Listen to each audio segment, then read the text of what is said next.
manusia nanti ketika mereka dihisab oleh Allah itu dibagi menjadi dua, ahlul afiyah, ahlul musibah.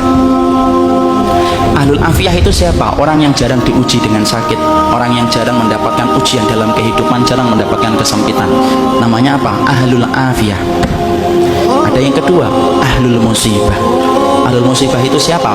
Orang yang hidupnya banyak sakitnya, banyak ujiannya, kesempitannya, kesulitannya. Itu namanya ahlul musibah. Ya.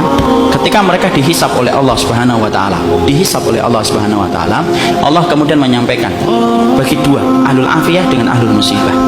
Kemudian Allah berfirman, "Uhsub." Hisab itu ahlul afiyah, ahlul musibah dulu. Ahlul musibah kemudian dihisab oleh Allah lebih dulu. Para malaikat menghitung satu persatu perbuatannya dan menghitung bagaimana ujian yang dia rasakan dalam hidup ketika bersabar.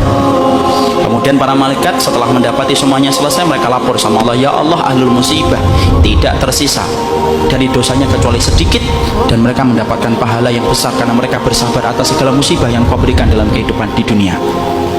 Antum tahu? Allah kemudian berfirman, "Utuhum salasa." Kasih mereka tiga perkara: khairan, mangzilah, dan afiyah.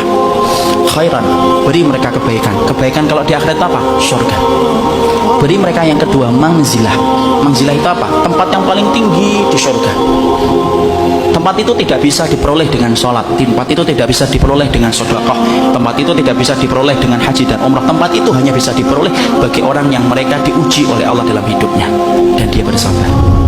Dan yang ketiga, afiyah, kasih mereka kekuatan untuk menggantikan kekuatan yang aku ambil ketika aku menimpakan musibah kepada mereka.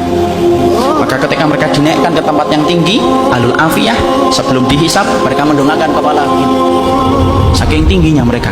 Dan ketika mereka melihat kedudukan ahlul musibah semacam itu, mereka sebelum dihisab berkata kepada Allah, "Ya Allah, kalau kami ngerti di balik setiap ujian seberat ini Engkau mengganti setiap kesulitan mereka, tolong ya Allah hidupkan kami lagi, lalu kasih kami ujian, potong-potong daging kami, daging-daging yang kecil, kami sabar untuk merasakan itu sampai mati, supaya kami mendapatkan tiga yang Kau janjikan kepada ahlul musibah saudara-saudara kami."